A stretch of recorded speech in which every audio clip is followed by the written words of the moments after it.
Olá, amada igreja, saúdo a todos com a graça e a paz do nosso Senhor Jesus.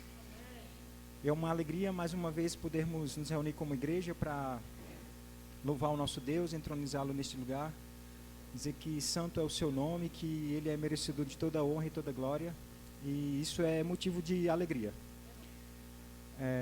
Gostaria de convidar você para termos um momento de oração. Você pudesse curvar sua cabeça, fechar os seus olhos.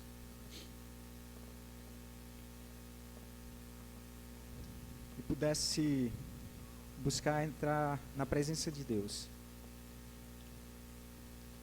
Fazer uma autoanálise de como tem sido, como foi essa última semana, como foi o seu dia até agora, como tem sido a sua caminhada ao longo dos anos.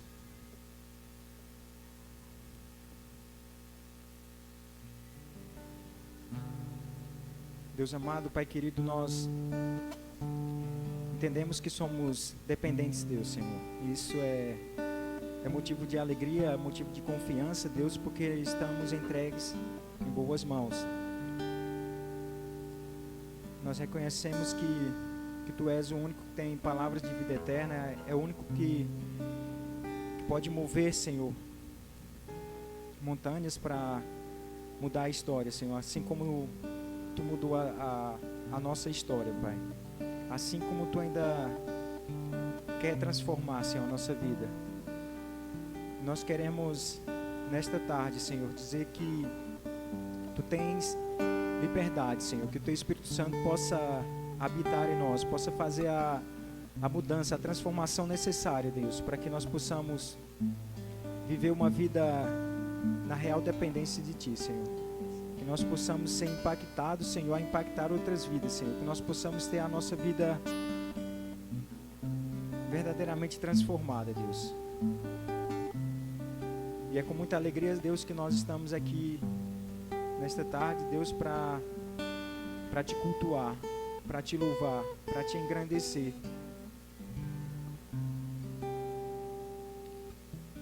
Convido, Deus, a todos que estão aqui, Senhor, para deixar que o Teu Espírito Santo possa fazer uma mudança, onde precisa ser transformado, onde precisa ser tocado, Deus. Tu tens total liberdade, Senhor. Toca em nossos corações, transforma a nossa maneira de pensar, nosso modo de agir. Muito obrigado, Deus. Abençoa cada um que está aqui nesta tarde, Senhor. Abençoa aqueles que não puderam estar, Deus. O Senhor também possa, de alguma forma, tocar na vida dessas pessoas, Pai, dos nossos irmãos. E aí, em nome do Teu Filho amado Jesus Cristo, Deus, que nós Te oramos e Te agradecemos. Amém.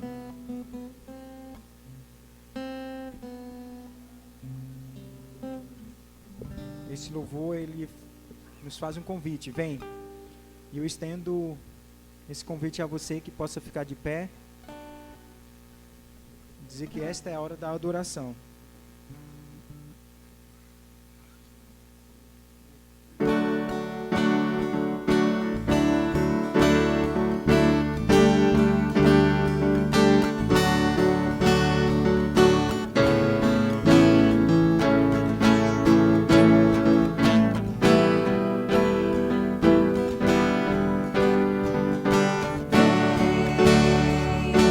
Esta é a hora da adoração.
realmente nós possamos ir de encontro, né, a esse chamado do Senhor, que Ele é o único merecedor de toda a honra e toda a glória. E estamos na casa de Deus para entronizá-lo, para louvá-lo, para ouvir o que Ele tem a nos falar nesta tarde, né?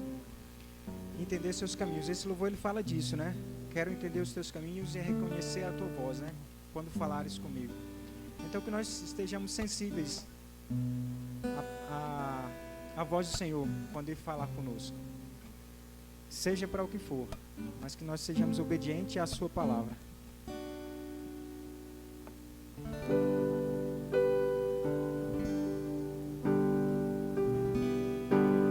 Senhor, quero entender teus caminhos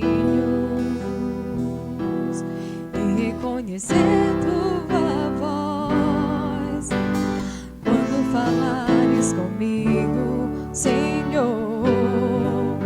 Não permita que eu seja vencido pelas tentações que assolam o mundo onde vivo. Quero beber dessa fonte e me alimentar da palavra. Sob tuas asas se esconde todo que ama a tua casa. Eu amo estar na casa de Deus. A Ele é o melhor dos dias meus. Eu amo dizer: te adoro, Senhor, te entrego o melhor do meu louvor. Eu amo estar na casa de Deus. A Ele o melhor dos dias meus. Eu amo dizer: te adoro, Senhor, te entrego o melhor do meu louvor. Senhor, quero entender os mistérios que estão guardados em ti e queres revelar a mim, Senhor. Abençoa minha família, porque minha casa e eu viveremos para te servir. Quero beber dessa fonte e me alimentar da palavra. Sob tuas asas se esconde todo que ama a tua casa. Eu amo estar na casa de Deus. A Ele o melhor dos dias meus. Eu amo dizer: te adoro, Senhor, te entrego o melhor do meu louvor. Eu amo estar na casa de Deus. A Ele o melhor dos dias meus. Eu amo dizer: te adoro, Senhor, te entrego o melhor do meu louvor.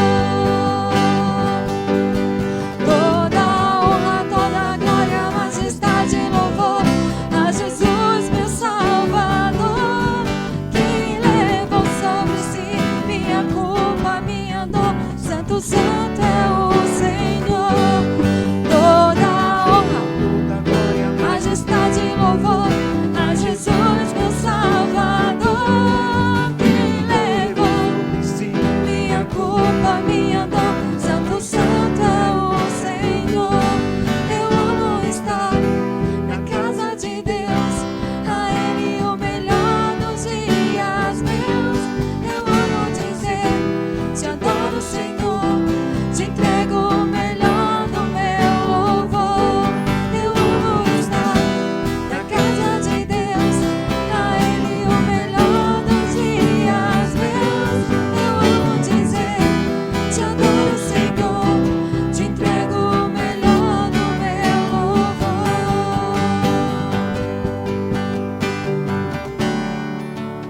aleluia, Senhor. Amém. Gostaria de ler um texto em Mateus, capítulo 13, e a partir do verso de número 3.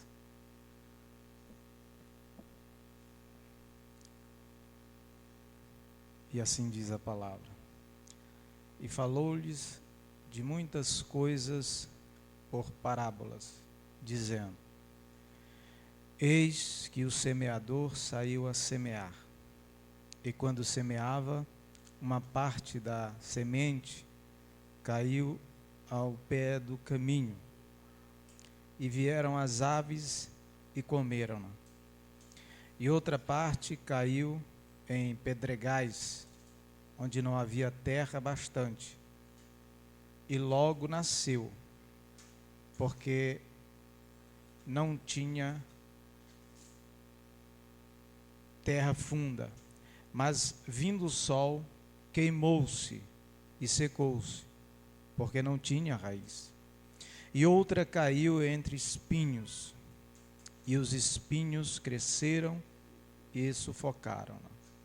E outra caiu em boa terra, e deu fruto, um a 100, outro a 60, outro a 30. Quem tem ouvidos para ouvir, que ouça. Amém? Nós temos aqui mais uma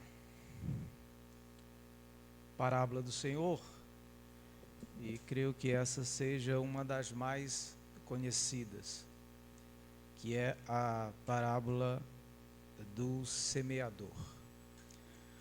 E Jesus inicia essa parábola dizendo: Eis que o semeador saiu a semear. No Evangelho de Lucas, no capítulo 8, quando Lucas faz menção desta parábola, ali tem um acréscimo. E o acréscimo é a sua palavra. O semeador saiu a semear a sua palavra. Primeira coisa que eu aprendo no início desta parábola é o mistério. É o mistério de não haver a divisão do semeador com a semente, daquele que semeia e a semente. Pois o semeador maior é Cristo, e ele semeia a sua semente, que é a palavra, e a palavra é Cristo. Há uma simbiose aqui, há uma conexão que não se pode dividir, porque Cristo é o Verbo encarnado, é o Verbo que encarnou, assim como nos diz João no início do seu Evangelho. Então a primeira coisa que eu percebo aqui é que nós precisamos atentar para o significado inicial desta parábola. Se há uma coisa que Jesus aborrece, abomina, está descrito nos evangelhos, é a vida dúbia, é a hipocrisia, é você aparentemente querer ser uma coisa e essencialmente não ser, principalmente nós, cristãos, que andamos com a palavra nos nossos lábios, porque precisamos entender que a gente tem que ensinar, mas a gente precisa ser. A gente tem que semear, mas a gente precisa também ser a própria semente. Pois o Evangelho não tem que ser só aprendido, o Evangelho tem que ser praticado. Só há autenticidade do Evangelho nas nossas vidas se nós encarnarmos a palavra, dando frutos na nossa existência, na nossa vida. E uma coisa interessante aqui na parábola, e é o acréscimo, o adendo que eu vejo em Lucas, é que lá se diz o seguinte: eis que o semeador saiu a semear a sua palavra. A palavra de Cristo é o Evangelho, é uma característica que identifica a semente e o semeador. Logo, nós devemos aprender com o Senhor e carregar intrinsecamente, essencialmente em nós, essa verdade de buscarmos pelo exemplo de Cristo, sermos o que pregamos, o que vivemos, o que ensinamos e o que praticamos. E a peculiaridade que é descrita em Lucas, quando ali se diz a sua semente, isso traz à nossa consciência o entendimento que nós, apesar da busca pela obediência à palavra de Deus, somos seres relativos. Não fomos aperfeiçoados e glorificados. Logo, nós precisamos entender que apesar de nós, apesar da relatividade do processo de crescimento no Evangelho, Deus assim quer que mesmo que a gente não seja perfeito, a gente carregue a nossa característica, a nossa maneira de ser, a nossa maneira de viver, sem nenhuma maneira dúbia e sem nenhuma falsificação, até mesmo quando nós não conseguimos ser ou praticar a obediência completa e correta do Evangelho, mas nós, na nossa relatividade, sabemos que Deus compreende que nós somos seres que precisamos, pela obediência do Evangelho, entender que nós não somos perfeitos, mas que buscamos a obediência e que também nós somos seres relativos, que temos a nossa característica, que temos a nossa maneira de ensinar, que temos a nossa maneira de viver. Cada um de nós tem a sua própria identificação, a sua própria semente existencial, a sua própria maneira de viver. E é um jargão entre nós, com certeza se ouviu alguém dizer aqui, né? Deus usa você assim como você é. Deus me usa assim como eu sou. Deus usa cada um de nós assim como nós somos. Porque nós temos o privilégio do exemplo dado por Cristo, mas nós somos e carregamos as nossas idiosincrasias, a nossa característica. Cada um de nós possui um DNA diferente, somos diferentes dos outros, de modo que, obedecendo o Evangelho, pregando a palavra, nós também somos seres peculiares e que precisamos entender esse processo na vida. Nós temos a individuação, nós temos uma capacidade una, nós temos uma maneira de viver diferente de cada um de nós, mas sobretudo o que é mais importante é não falsificarmos nada que por Cristo foi ensinado, principalmente o Evangelho de Deus nas nossas vidas. Eis que o semeador saiu a semear a sua palavra, a sua palavra. E Jesus continua dizendo, explicando, esse é o primeiro ponto que eu me refiro e eu tenho como até um mistério. A Trindade, Deus é um, como Pai, Filho, Espírito Santo, é Deus. E aí Jesus expõe as dimensões da vida. Ele fala da dimensão existencial, que diz respeito às nossas aflições, que diz respeito aos nossos deleites, prazeres, a nossa cobiça, que diz respeito, primeiramente, aliás, na primeira semente, ele fala de uma dimensão espiritual perversa, é aquela que caiu à beira do caminho. Depois ele vai falar de duas características ou dimensões existenciais, a aflitiva e aquela que carrega os prazeres da vida. E a terceira, ou terceiro solo, ele vai falar sobre uma dimensão existencial e espiritual em Deus. Porque nós somos entes físicos, existenciais e espirituais também. E a primeira, ele diz que a primeira caiu à beira do caminho. A primeira semente caiu à beira do caminho. E o Evangelho de Lucas diz que ela foi pisada pelos homens. E as aves do céu vieram e a comeram. E a explicação de Jesus, mais na frente, ele vai explicar a partir do verso 19, 20, ele diz que a primeira é aquele que ouve a palavra do reino e não a entendendo, vem o maligno e arrebata o que foi semeado no seu coração.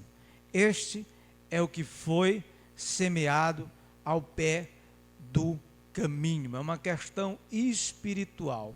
E o que me chama a atenção nessa primeira semente, ou primeiro solo, é justamente que aonde mais o inimigo trabalha, onde mais Satanás investe, onde mais o diabo ele foca, é justamente no engano, no engodo, na falsificação. Vocês lembram no Gênesis, lá no capítulo 3, o diálogo de Eva com a serpente, ela fez com que Eva não compreendesse, ela enganou.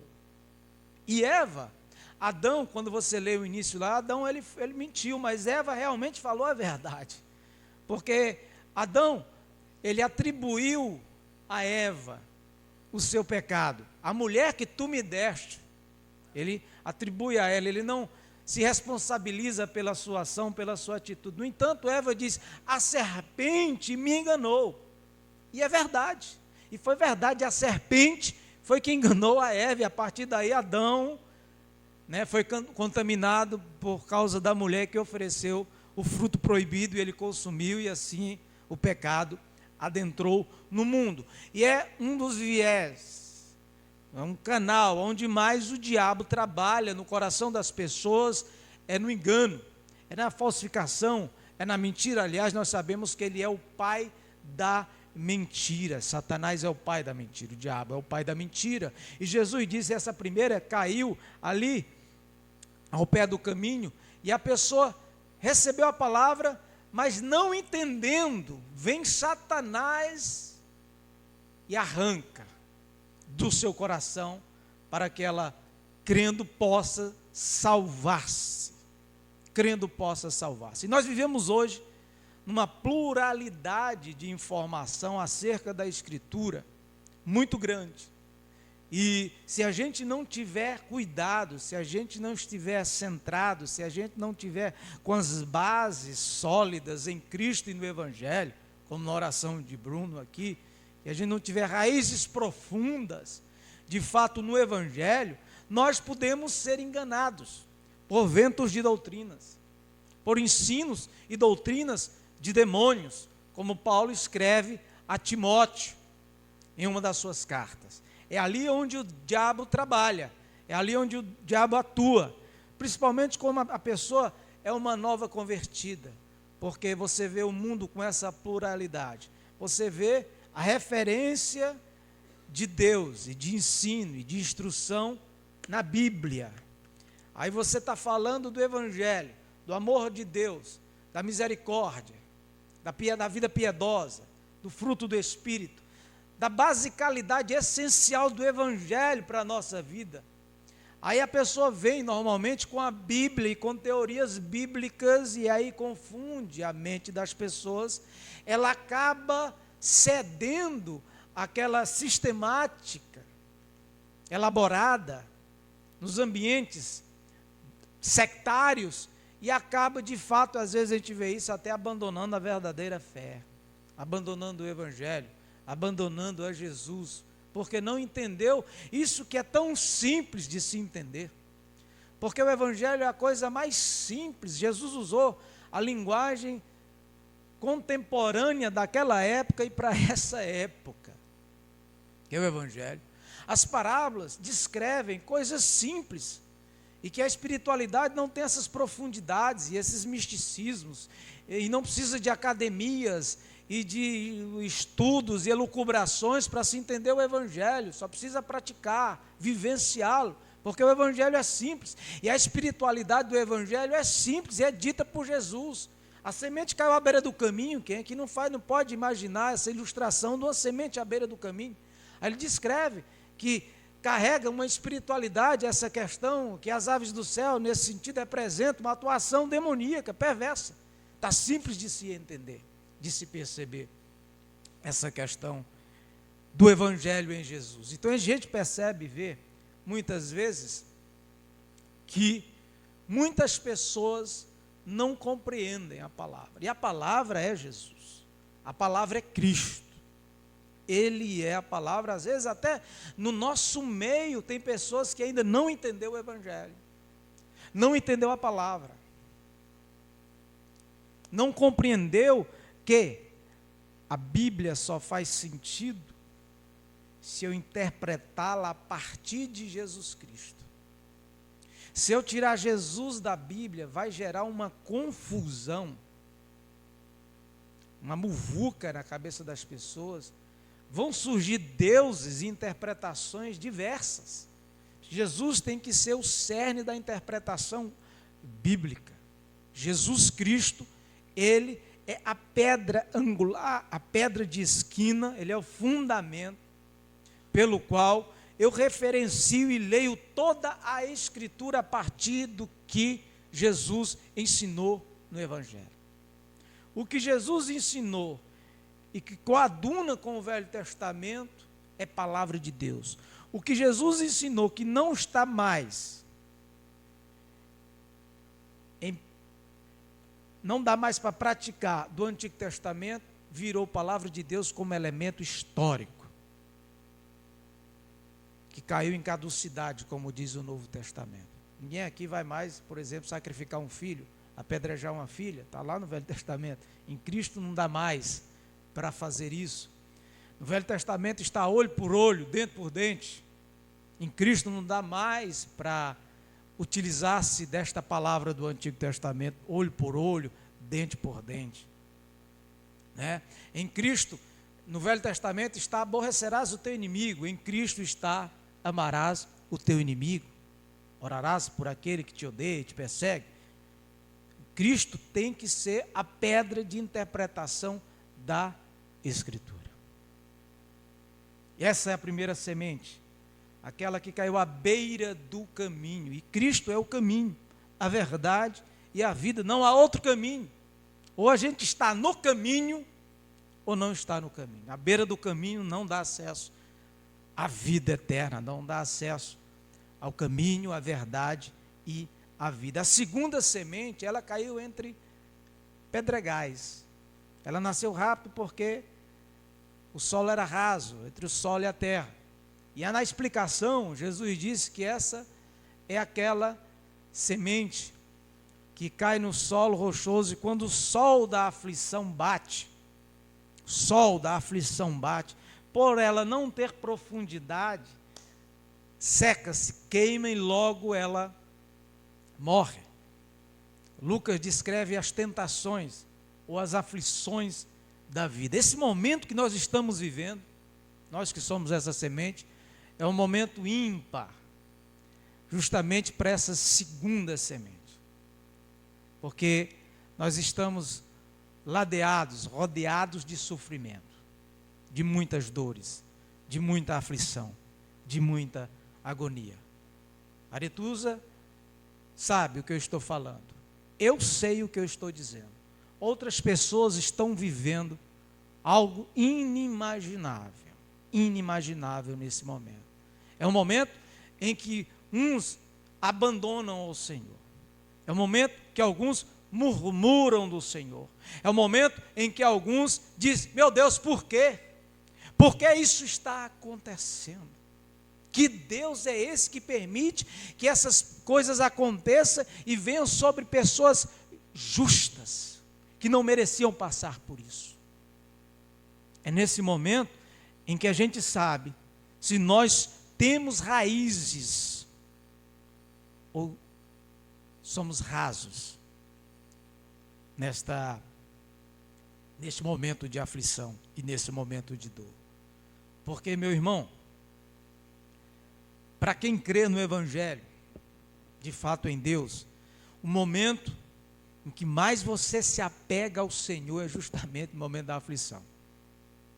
Eu passei agora, comuniquei à igreja há um mês atrás, e minha esposa está grávida, e nós pegamos o Covid, eu e ela sintoma leve, eu também sintomas leves em relação ao Covid, mas eu sofri com uma crise de ansiedade horrível, terrível. Eu passei 8 dias, a crise de ansiedade, se alguém aqui já sentiu, sabe como é que é. Seu coração acelera, suas mãos congelam, você começa a ficar trêmulo porque o sangue sai das veias, do tecido e se concentra nos músculos. Você não consegue dormir, você não consegue ficar parado, você é um mal-estar. Como você não entende, você pensa que você vai morrer agora, nessa mesma hora. Eu ficava andando na minha casa 2, 3 horas sem parar, e eu corria, e eu parava, e eu clamava ao Senhor, e eu orava a Deus, eu abria a Escritura, e eu dizia: Senhor, eu não tenho medo da morte, eu não temo a morte. O meu temor era só deixar a minha filha e a minha esposa grávida, porque eu achava que eu ia morrer. Teve uma crise de madrugada, que eu tomei um remédio, estava 2 dias sem dormir. De madrugada eu acordei, uma crise absurda, meu corpo adormeceu, eu não conseguia ficar em pé, sem conseguir dirigir, minha esposa chorando, minha filha na outra casa, que minha casa é junto do meu pai, e eu disse: meu Deus, eu vou morrer uma hora dessa aqui, pai. Eu sei que eu vou à glória, mas vai ser um horror. Minha filha tem 9 anos, meu pai e minha mãe vão acordar, vai ser uma coisa horrível, meus irmãos, uma coisa horrível, que eu não desejo nem para o diabo aquilo que eu passei. Eu só clamava, e quanto mais aquilo doía em mim, mais me dói a situação de Aretusa. Quanto mais aquilo doía em mim, mais eu sinto a dor do meu semelhante.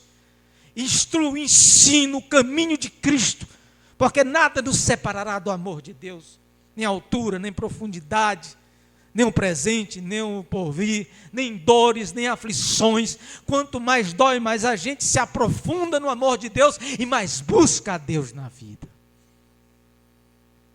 As dores nos ajudam a melhorar e a entender, a sentir a dor do próximo. Porque quando a gente conta a nossa dor, às vezes você conta numa perspectiva, e normalmente aquela pessoa que você conta nem liga às vezes. Aí é preciso doer em você para você se sensibilizar em relação à dor do teu próximo.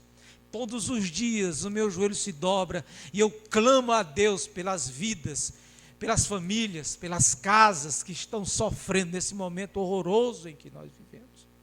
Cada vez mais eu digo: Senhor, aprofunda as minhas raízes na rocha eterna, na rocha, porque eu sei que só há segurança em Ti, só em Deus há segurança.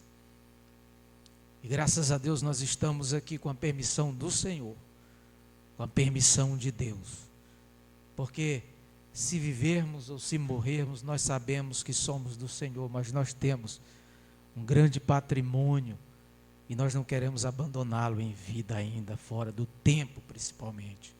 Não é verdade, meus irmãos? A terceira semente é outra semente que habita essa dimensão existencial, que separa muita gente de Deus também. Eu vi você vê esses dois lados, essa polaridade. Eu vi muito isso por onde eu passei. As pessoas diziam o seguinte: tem gente que só busca a Deus na dor.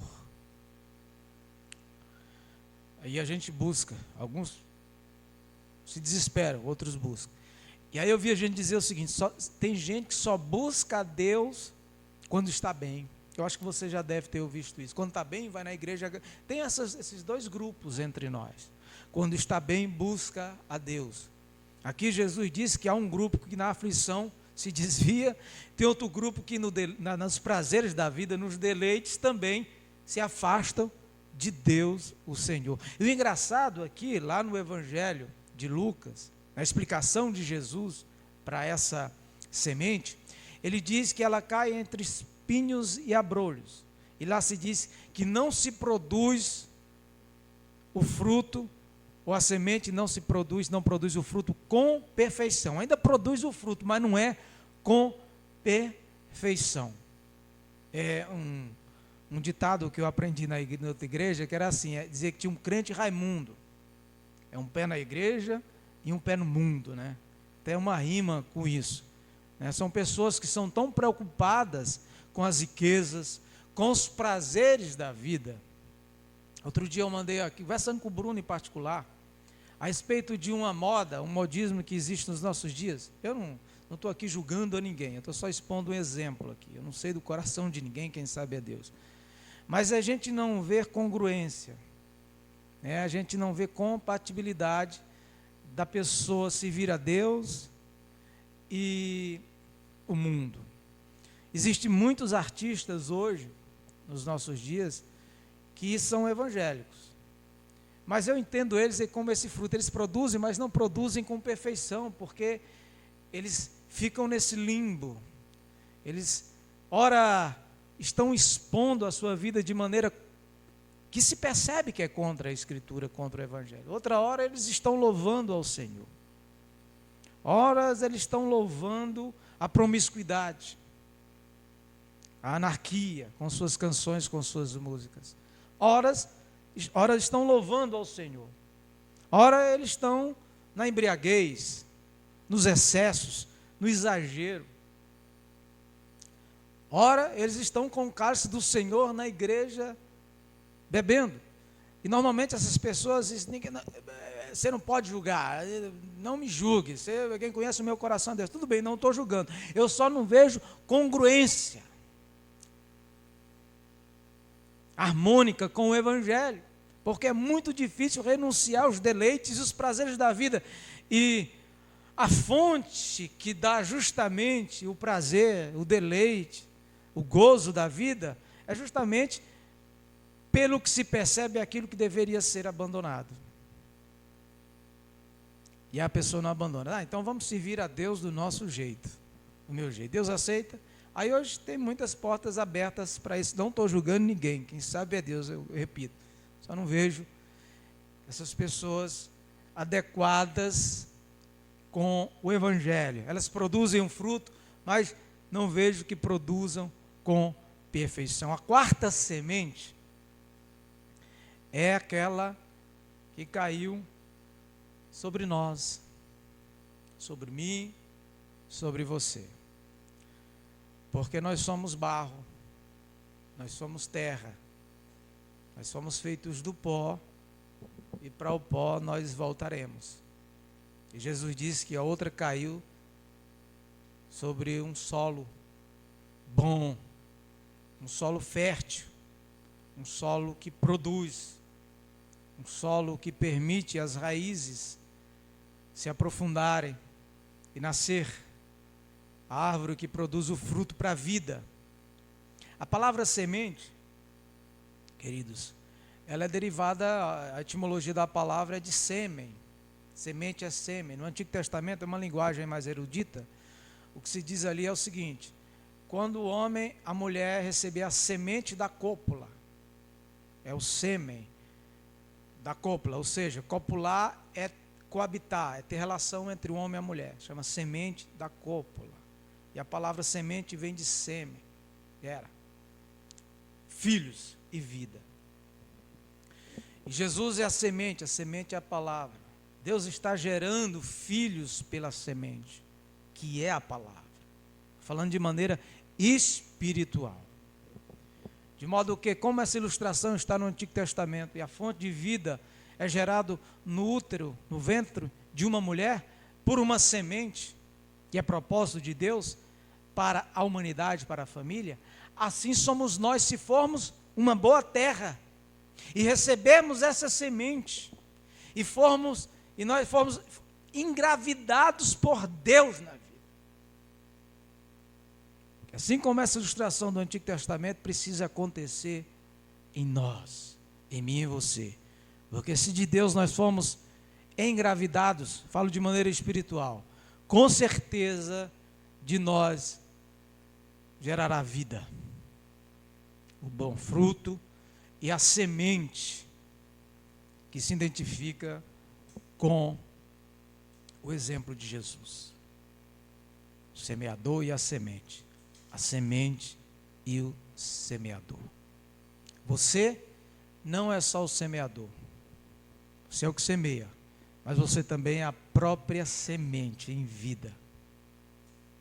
A própria semente, que esse é o mistério, de se tornar em Deus também o semeador e a semente, nessa dimensão espiritual, existencial e espiritual. Tomara que todos nós aqui possamos ser esta semente, semente do reino, e possamos crescer na vida, semeando e sendo e semeando. E que isso sirva para glorificar o nosso Deus, e que cada vez mais a gente se torne como Jesus, porque nós fomos feitos à sua imagem e semelhança. E a vontade de Deus o Pai é esta, é que nós nos tornemos Cristos, iguais ao seu Filho na nossa existência, para assim agradarmos a Deus o Pai, o Senhor. Amém, meus irmãos? Eu gostaria de orar agora em nome de Jesus. Senhor, Deus e Pai, eu quero te agradecer por este momento, por este culto, por esta reunião. Eu quero te pedir por todos nós, toda esta casa, toda esta família, toda esta comunidade, toda essa igreja, que a tua palavra encontre guarida nos nossos corações, que a tua palavra preencha as valas do arado da vida, que nos corta, que nos faz sofrer, mas que nos prepara, Senhor, para receber a semente e frutificar na vida e no teu reino. Nos ajude, por favor, por tua bondade. Tenha compaixão de todos nós, de todos os que sofrem, de todos os que padecem. Cuida, Pai, de todos nós. Nós nos prostramos diante de ti, colocamos a nossa boca no pó e clamamos ao único Deus que pode nos socorrer em qualquer momento da nossa vida. Afasta de nós, Satanás, o espírito de engano, o espírito de mentira. Afasta de nós o engodo, Senhor, e nos faz enxergar cada dia mais, Senhor, e perceber, Senhor, que nós não estamos à beira do caminho, mas nós estamos no caminho, na verdade e na vida. Nos dá força nas tentações, nas tribulações, nos dá força, Senhor, nas aflições, para que a gente possa suportá-las, glorificando o teu nome, crescendo como mestres para ensinar a outros, quando outros, porventura, estiverem padecendo o que nós já enfrentamos. Nos ajude, por favor. Senhor, afasta de nós um coração cobiçoso, afasta de nós, Senhor, o desejo desenfreado, a concupiscência carnal pelas coisas dessa vida. Nos dá, Senhor, o contentamento, o dom do contentamento em nós, Senhor, para que nada possa desviar-nos do foco, que é o Senhor, do foco, que é o Evangelho, do alvo, que é a palavra, que é o semeador, que semeou sobre nós a boa semente. Que nós possamos, Senhor, ser dispenseiros da tua casa, e com o pouco que nós recebemos, possamos, meu Pai, abençoar o necessitado e o aflito, ajudar aquele que não tem, Senhor, o que nós, por tua graça, temos e somos gratos, seja muito ou seja pouco. E que, sobretudo, Senhor, essa semente que alcançou a cada um de nós, possa ela nos ajudar a produzir a 30, a 60 e a 100 por um. E assim eu concluo com tuas palavras. Quem tem ouvidos para ouvir, ouça. Amém.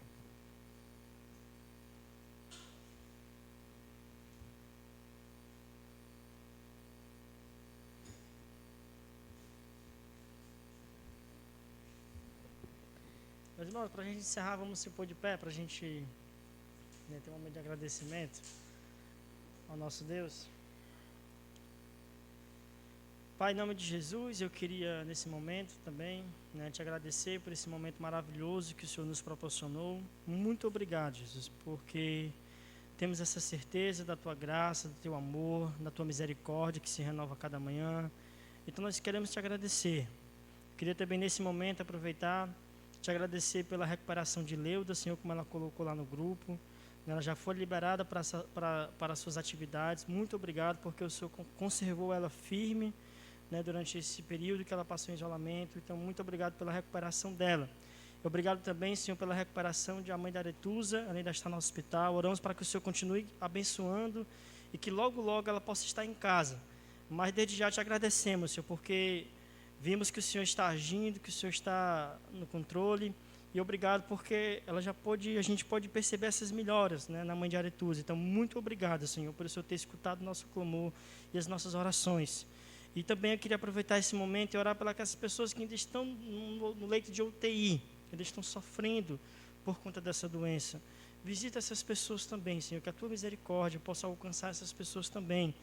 E elas possam ser recuperadas, possam sair do hospital. E que a Tua paz, a Tua graça, Senhor, possa estar conosco durante toda a semana. E abençoe o nosso resto de domingo na Tua presença, repreendendo todo o mal sobre nós. Em nome de Jesus. Amém.